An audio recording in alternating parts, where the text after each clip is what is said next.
Rain dripped from the pharmacy awning as Evelyn Carter, a 72-year-old woman with silver hair tucked neatly beneath a scarf, shuffled toward the sliding doors. She carried her cane, her purse, and a quiet dignity one sharpened by decades of resilience.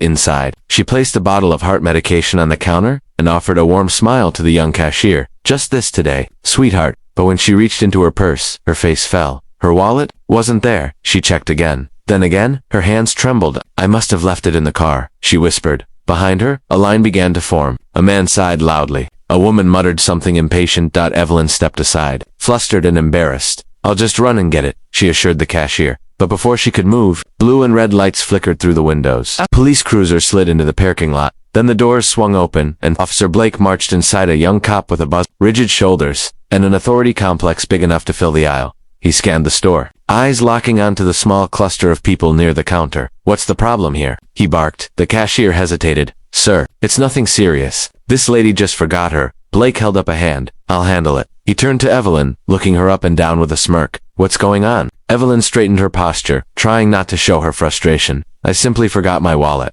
I'm going to retrieve it from ma'am, he interrupted sharply. The cashier hit the silent alarm. They suspected attempted theft. Evelyn blinked. Attempted theft. I wasn't stealing, ma'am. I need you to put your hands behind your back. Excuse me. Evelyn gasped. People in line stepped back. No one said a word. No one stopped him. Officer. Blake grabbed her arm roughly. Hey, young man. Evelyn protested as pain shot up her shoulder. I said I forgot my wallet. I didn't. You can explain that downtown. He began cuffing her right there in the pharmacy line. The cashier was shaking her head, whispering, Sir, please. I didn't mean, but it didn't matter. Blake had already decided she was guilty as he tightened the cuffs. Evelyn winced, but her voice stayed calm, steady, controlled. Young man, I suggest you stop this immediately, he scoffed. Or what? You'll lecture me. Evelyn lifted her chin, eyes steady. No, I'll simply remind you that I have the right to identify myself properly. He laughed in her face. Lady, the only ID you've got is a mugshot. And that was the moment Evelyn exhaled, slowly, a breath full of decades of discipline, patience, and power. With the entire pharmacy staring, she looked him dead in the eye and said, Officer, I am a sitting federal judge.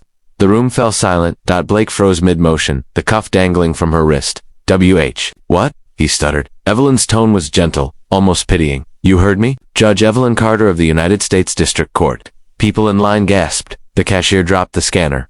The pharmacist peeked out from behind the counter, eyes wide, but Blake didn't move. His face turned pale. His breath caught up. Federal judge. A federal judge he had just manhandled without cause. Ma'am, he whispered, voice cracking. I thought that I was old. She replied, that I was someone you could disrespect. Someone invisible? Evelyn slowly rolled her sleeve back, revealing the faint bruise forming beneath his grip. Officer Blake, I have spent my entire life fighting for justice. And today, you reminded me why that fight still matters. The pharmacy was so quiet you could hear the rain outside. Blake swallowed hard, panic creeping into his eyes. Judge Carter, please. You didn't check anything, she said. You didn't listen. You didn't observe. You just reacted. The store manager rushed forward.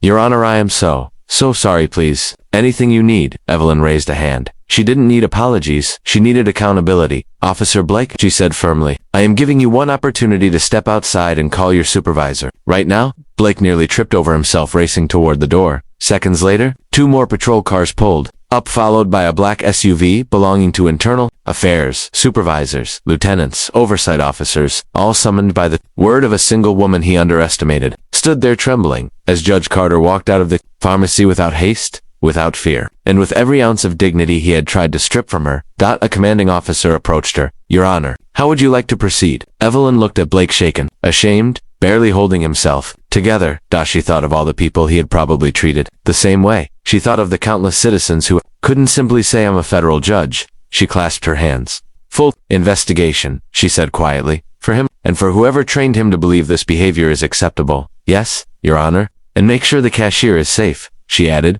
glancing back inside. She did nothing wrong. She was frightened. Don't punish fear. Yes, ma'am.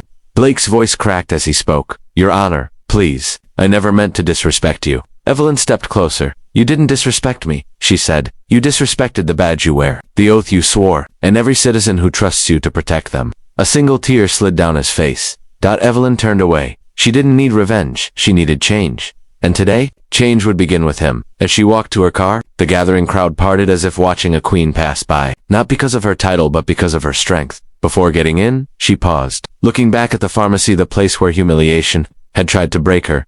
But dignity always rises, she whispered to herself. I didn't survive decades in the courtroom to fall in a pharmacy aisle. Then she got in her car and drove away. Calm, unshaken, unbroken. Moral of the story: respect should never depend on appearance, age, or assumptions. True justice begins when we treat every human being with dignity, because you never know who's standing in front of you, and every person deserves respect, regardless of their title.